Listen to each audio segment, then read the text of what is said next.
Calón, muy cerquita de Belgrano y muy cerquita de San Martín. Ajá.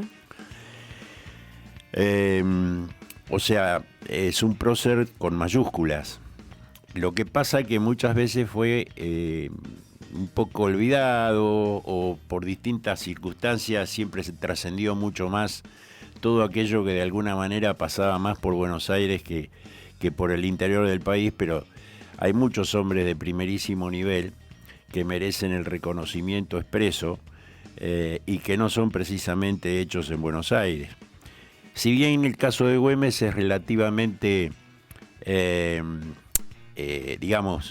fue hecho en cierto modo en Buenos Aires, pero también en su provincia natal, en Salta.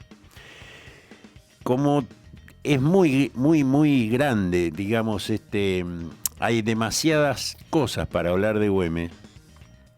Yo elegí 3 momentos de la vida, digamos, sus comienzos, el medio y por otro lado lo que elegí fue por ahí el final un poco de él, ¿no? Güemes es una persona que nace en 1785. Bueno, algunos dicen 8 de febrero, 7 de febrero. 8 de febrero, por ahí, ponele. 8. A los 14 años ingresa como cadete al regimiento de caballería. Este regimiento se llamaba Fixo, del batallón del Rey. Fixo del batallón del Rey. Toma las armas de la caballería. En aquel entonces las armas podían ser artillería, podían ser infantería o podía ser la caballería. Obviamente fuerza aérea no había. Bueno, de entrada destaca entre sus jefes y cuando comienzan las invasiones inglesas, él ya tiene el grado de subteniente. ¿Qué edad tendrías aproximadamente allí? Y, nace en 1785, en 1799, 14 años ya tenía, y era cadete. A 1806 son 7 años más, así que 21 años. Cuando muchos autores opinan que Güemes fue ayudante directo de Santiago de Liniers en la famosa reconquista de las invasiones inglesas. Tiene varios episodios heroicos, porque siempre se caracterizó por eso, por el heroicismo. Uno de ellos es muy famoso porque en un momento determinado, ante una bajante del río, hay un barco que queda varado, un barco inglés que queda varado, y entonces lo mandan a Güemes con un piquete a efectos de ver la posibilidad de tomar el barco, porque nosotros no teníamos barco y era importante la posibilidad de tomar esa pieza. Y bueno, Güemes comanda una carga de los famosos húsares de Pueyrredón, que era el primer gran cuerpo de caballería que se había formado acá, y toman el barco. Y toman a toda la tripulación de prisioneros. Incluso subiendo con los caballos arriba del barco, ¿no? Son rasgos, digamos, que lo van a empezar a distinguir para lo que viene a futuro. En muchas idas y venidas, él vuelve a Salta, es comisionado a Buenos Aires y vuelve nuevamente a Salta ya para hacerse cargo de una porción. Se los pongo de esta manera para simplificar la cosa, porque es bastante más compleja. Pero él vuelve para hacerse cargo de una porción de lo que era el Ejército del Norte, que iba a estar bajo el mando directo de Belgrano. Te vuelvo un cachito hacia atrás, que me quedó dando vueltas algo cuando Yami te preguntó sobre la edad de Güemes. Era un auténtico rebelde, ¿no? Me llama la atención porque el papá de él, según tengo entendido, era tesorero del rey, ¿puede ser? En Salta. Sí, algunos dicen que era tesorero del rey, pero en realidad era el recaudador de impuestos. Bueno, por eso, pero... Sí, o sea... estaba bajo las órdenes del rey. Sí, órdenes directas del virrey y a órdenes indirectas del rey, porque lo que se recaudaba iba a España. Bueno, eso hace que, sí, obviamente sea el rebelde de la familia, ¿no es cierto? A eso iba. Él tenía una vena totalmente patriótica y la adquiere en su estancia por Buenos Aires. Algunos opinan que es parte de la famosa Logia Lautaro, o Logia de Lautaro, y lo cierto es que él conoce bien el pensamiento patriótico. Miren, les voy a dar un dato en este sentido, me hiciste acordar porque me estaba olvidando. Alrededor de 1811, cuando fracasa la Junta Grande, ahora vamos a explicar un poquito qué fue la Junta Grande, él se vuelve a Salta, pero vuelve ya imbuido completamente de las ideas de libertad. Y es justamente la región de Salta, porque uno habla de Salta, pero no era solamente Salta, era Salta, Jujuy y Tarija, hoy actual Bolivia. Toda esa región, muy grande por cierto, respondía un poco a las órdenes de él, en forma directa. Y esa región va a aceptar de muy buen grado el gobierno revolucionario de Buenos Aires de 1810. Esto es importante destacarlo, ¿por qué? Porque no todo el interior del país aceptó ese gobierno de 1810. De hecho, la mayoría de las provincias de aquel entonces, que todavía eran regiones, no lo aceptaron. Y la prueba está el famoso levantamiento de Liniers, cuando Liniers se escapa de Buenos Aires junto con los seguidores y se va a Córdoba para organizar la Reconquista. Es sorprendido mientras está organizando la Reconquista por el ejército que apresuradamente habían hecho los patriotas, ¿no es cierto?, al mando de Castelli, respondiendo a órdenes de Moreno, y bueno, que termina en el fusilamiento de Liniers. Ese es un hecho que Güemes lo lamenta muchísimo, porque él lo quería mucho a Liniers. Y lo quería mucho no porque lo quería simplemente, sino porque era una persona que había hecho unos méritos extraordinarios para realmente ser un tipo querido, no solamente en Buenos Aires, sino en el interior del país. Era el que había organizado nada más ni nada menos que la Reconquista contra los ingleses. Así que ese fue un hecho que me lo estaba olvidando un poquito, me hiciste acordar, así que te agradezco. Esto es importante también para tenerlo presente, porque este lugar, Salta, Jujuy, Tarija, y las regiones intermedias, Tucumán del Jujuy, que así se llamaba en ese entonces, con un gobernador propio distinto al de Salta, fueron dos regiones que sí aceptaron el movimiento de Mayo, y lo aceptaron sabiendo la intencionalidad que era la independencia. Porque hubo otros territorios que pensaban en esta revolución, pero siempre desde el punto de vista napoleónico y no desde otra cosa. No pensaban el verdadero significado de la revolución. El verdadero significado era ser libres, ser independientes. ¿Y eran las únicas dos regiones que adherían a esto? Sí. Había por ahí algún pensamiento de libertad y de independencia que había surgido en forma espontánea y natural en el litoral. No nos olvidemos que el primer gran federal que tiene estas tierras fue Artigas. Y Artigas era el que fogoneaba el ser libres, el ser independientes, pero con un régimen netamente federal. Y ese sí fue el primer movimiento. Pero todo esto otro fue surgiendo en forma espontánea y natural, no fue forzado. A eso me refiero. O sea, se produce Mayo y toda esta gente empieza a razonar el tema, pero de forma libre y voluntaria, ¿no es cierto? Nadie los forzó. Distinto fue el caso de Córdoba, porque las tropas de Castelli le quisieron imponer a la gente la revolución, y la gente no lo aceptó. Bueno, avanzando un poco en el tiempo. Hay un hecho que les voy a destacar sobre Güemes con referencia a una cuestión que después la vamos a tocar más adelante. Ahora va a ser simplemente un hecho.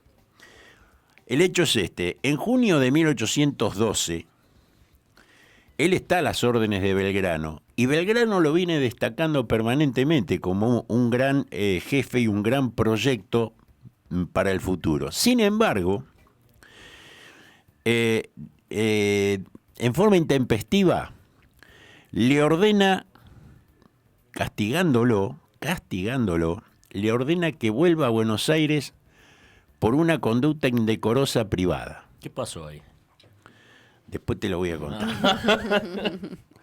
Conducta indecorosa privada. Conducta indecorosa ¿Qué fue privada. lo que hizo el muchacho? ¿Quién lo salva a Güemes? A ver. El coronel San Martín. San Martín, viendo que vuelve a Buenos Aires, un poco con la cola entre las patas. Coronel en ese momento. San Martín, coronel en ese momento. Bien.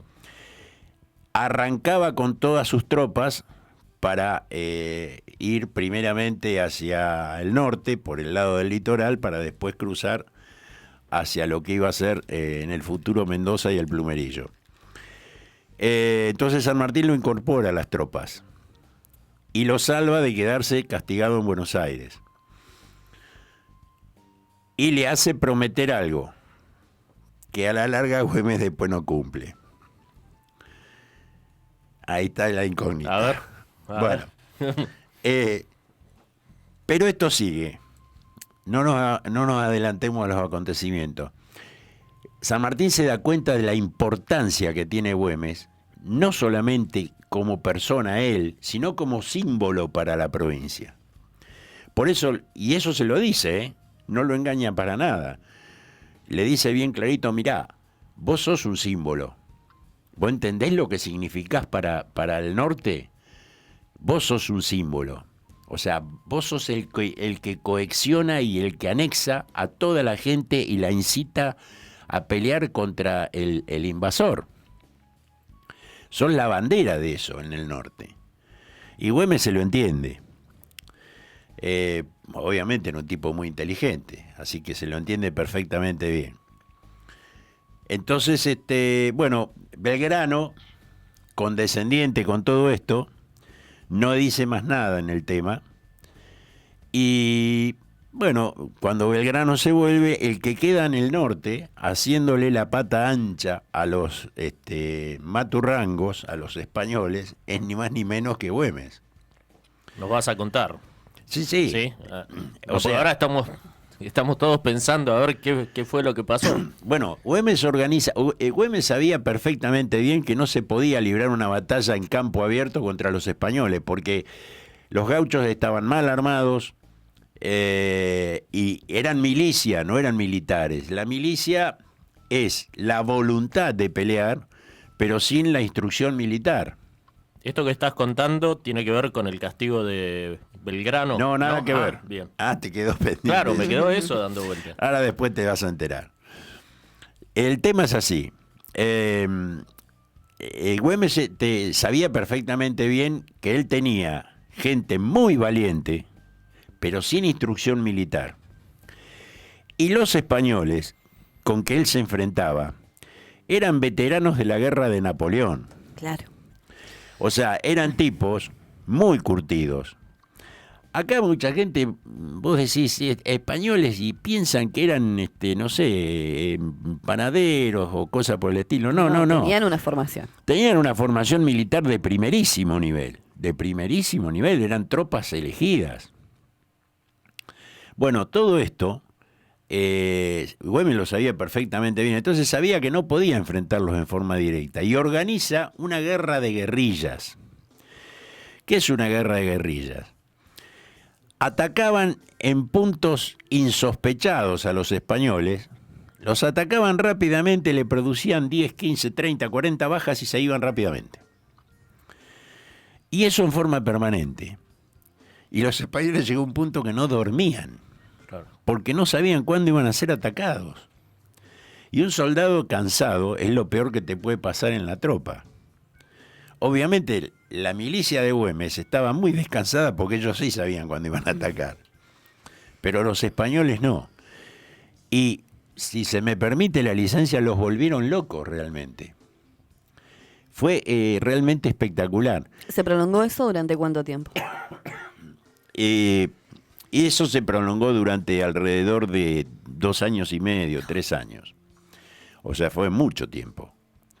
Se pudo llegar a hacer, repito, gracias un poco a al genio guerrero de Martín Miguel de Güemes, y por el otro lado, a la predisposición que le pusieron los hombres, aceptándolo como la bandera de lo que era Salta y lo que era el norte de las Provincias Unidas.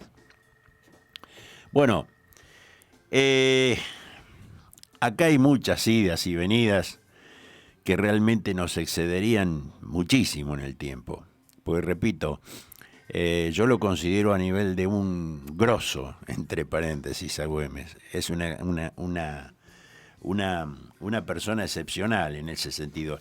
Les voy a hacer un comentario, dentro de un comentario importante, porque en algún momento a él le ponen una orden de arresto en su propia provincia.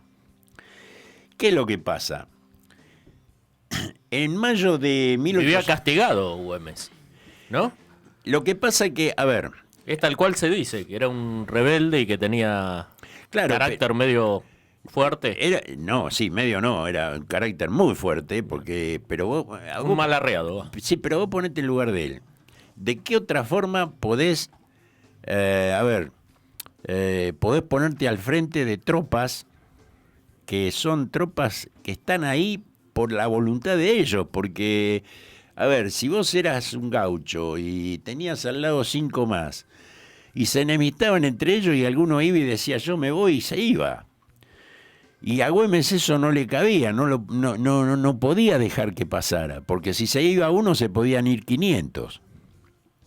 Entonces, él era una bandera en todo sentido, no solamente en el sentido de lo que significaba él, sino de lo que le significaba a todos los otros. Entonces, era un tipo que tenía que tener un renunciamiento muy grande. No obstante, repito, tenía un pequeño vicio.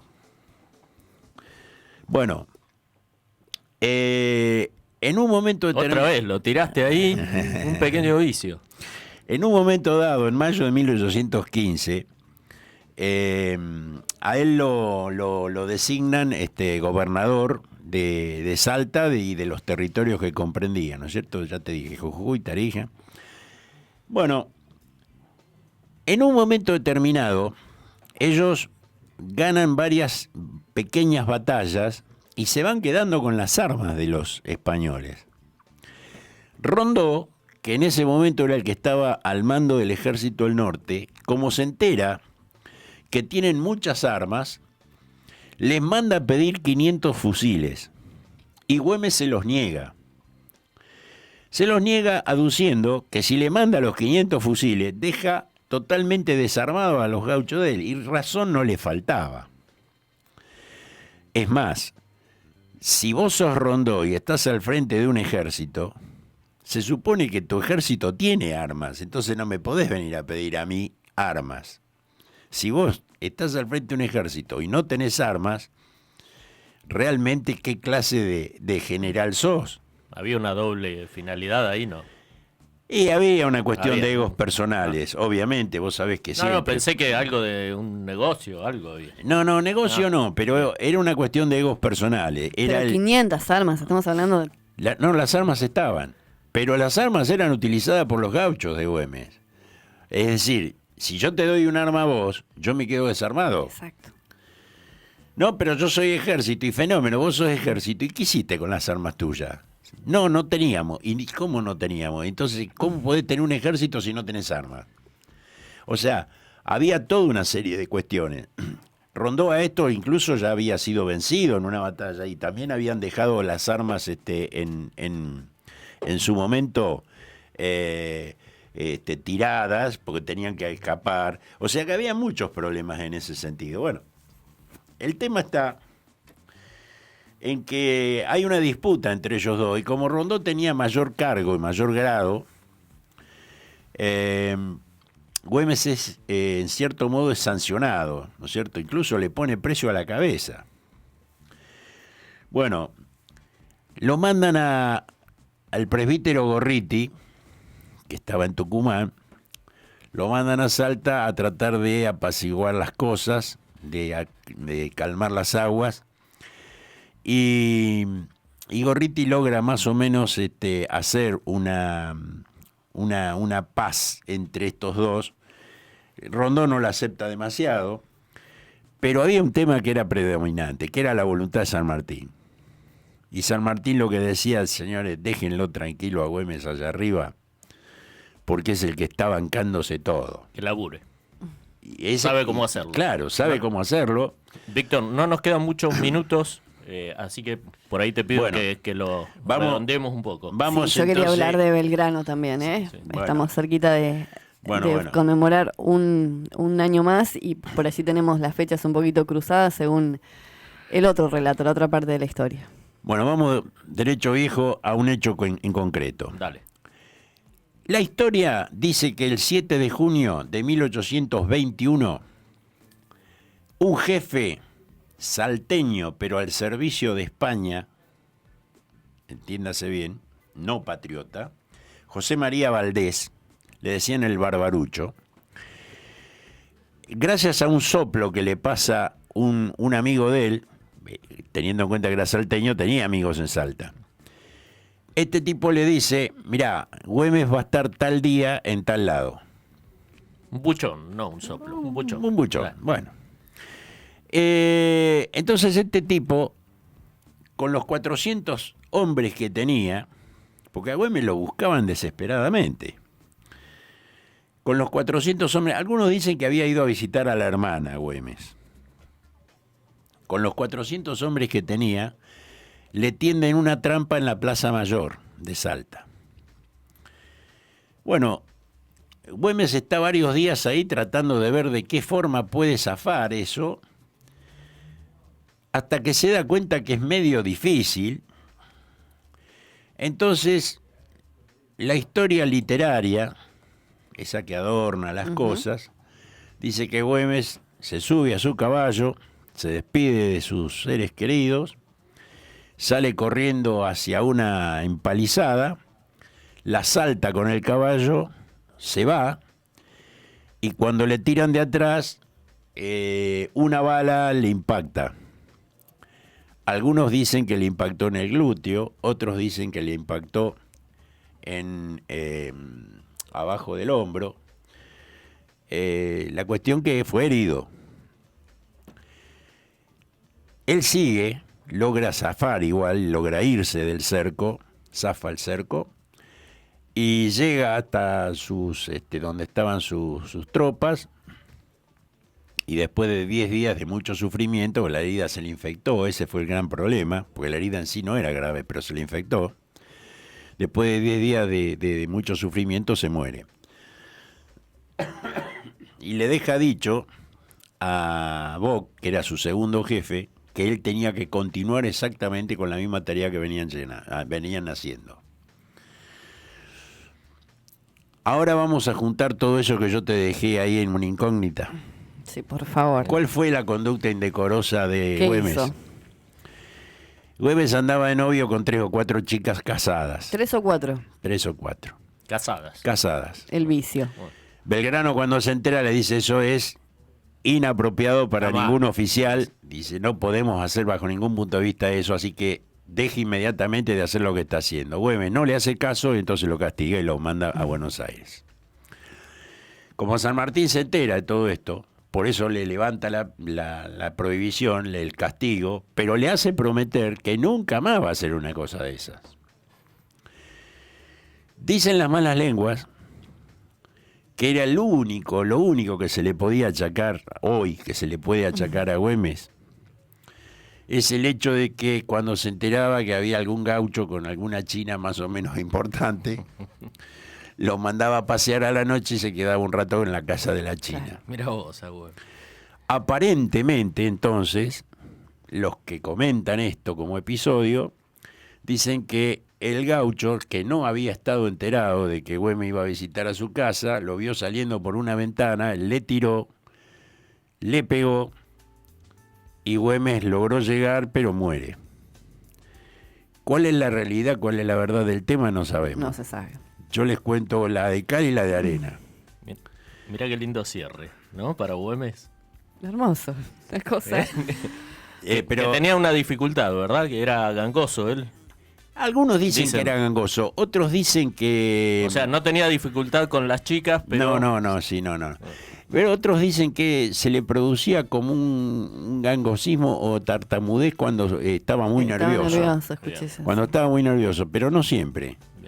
De todas maneras era un tipo fornido, grande, y un tipo que irradiaba mucha nobleza, valentía, carácter, de espíritu, muy importante.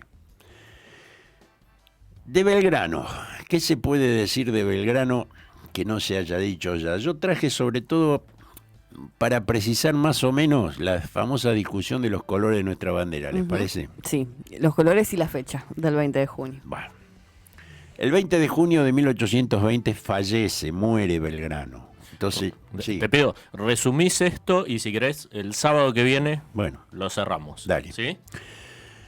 El 20 de junio de 1820 muere el general Manuel José Joaquín del Corazón de Jesús Belgrano.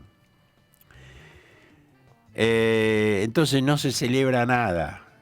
La muerte de una persona no se celebra, se evoca, se conmemora, pero no se celebra nada. Uno de los tantísimos errores que hemos cometido es poner el Día de la Bandera la muerte de Belgrano. ¿Por qué le decimos a nuestros niños aún hoy en los colegios el 20 de junio se creó la bandera? Porque es un error y porque... Pero lo seguimos repitiendo, conforme transcurre el tiempo, seguimos... Sí, lamentablemente es así y la mayoría de los argentinos desconocen que el día que se creó la bandera, desconocen los avatares que hubo en la creación, que fue prohibida, desconocen un montón de cosas. La bandera argentina se creó el 27 de febrero de 1812. Claro. Ese día, 27 de febrero de 1812, Belgrano la hace izar por primera vez por Cosme Ismael, un vecino de Belgrano, de Rosario. Esa bandera fue cosida por Catalina Chavarría, viuda de Vidal. Belgrano era muy amigo del hermano de esta señora y unos días antes le había comentado al hermano, dice, mira, vos sabés, dice, qué barbaridad, dice, me estoy dando cuenta de tantas cosas, dice, así como me di cuenta de la escarapela, que Belgrano la había creado pocos días antes, el 18, en realidad el 18 no se crea la escarapela la crea el 13, el 18 se instruye como fecha oficial de creación de la escarapela por el triunvirato, para que las tropas se la pongan. O sea, Belgrano crea la escarapela y le manda a decir al triunvirato si le da permiso para que los soldados se pongan eso para poder distinguirse en la batalla. Y el triunvirato le dice que sí. Congruente con la lógica, Belgrano dice, bueno, si tenemos una escarapela azul, celeste y blanca, tengamos una bandera azul, celeste y blanca. Y fíjate vos que todos esos colores, todo eso del firmamento, la nubecita, no es así. La realidad es la siguiente. Los colores azul, celeste y blancos eran los colores borbónicos. Los borbones, ¿de dónde habían sacado estos colores? Porque tampoco es casualidad. La Virgen tiene un manto que es azul, celeste y blanco. O sea, azul celeste el manto y blanco es la parte de adentro. Los Borbones hacen una distinción especial, que era la más grande que ellos podían otorgar, que se llamaba la presea. Y la presea, cuando te daban eso, venía con una cinta colgada que era mitad azul celeste y mitad blanca. Eso con el tiempo, después los Borbones lo adquieren para tener su famosa cinta azul, celeste y blanca, que se ve perfectamente bien en el cuadro de Goya, donde está toda la familia real de Carlos IV. donde entre otros está Fernando VII. Bueno, entonces todo esto hizo que Belgrano pensara en esos colores. Y hay otro hecho más, que creo que se lo he comentado. El famoso escudo de Santa María de los Buenos Aires, que estaba en la esquina justo del consulado, vino un viento grandote, lo tiró, lo volcó, y cuando se cayó, ese escudo tenía blanco arriba y abajo tenía plata, color plateado, por el río de la Plata. Perdón, al revés. Tenía el azul celeste arriba y el blanco abajo, el plateado abajo. Como en el virreinato no había en aquel entonces color plateado, después de 3 meses de buscar infructuosamente el que lo iba a arreglar, fue y le dijo, mire, dice Belgrano, no hay color plateado en todo el virreinato. Dice, ¿qué hago? Póngale blanco, dice, lo más parecido al plateado.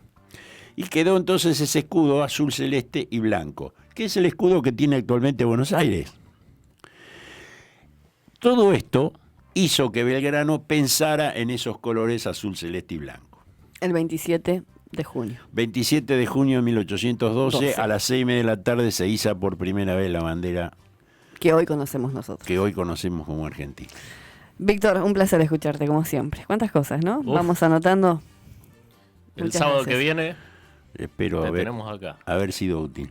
Esperemos que puedas mejorar un poquito para el próximo sábado, que te escuchemos mejor. Sí, la verdad. Espero, no hubo dificultades para escucharte, pero por una cuestión de salud esperemos que te recompongas. Sí, espero. Si quieren, porque hay otro tema. Un tema son los colores, tema número 2 son el tema de las franjas. ¿Lo dejamos para el sábado que viene? Un placer.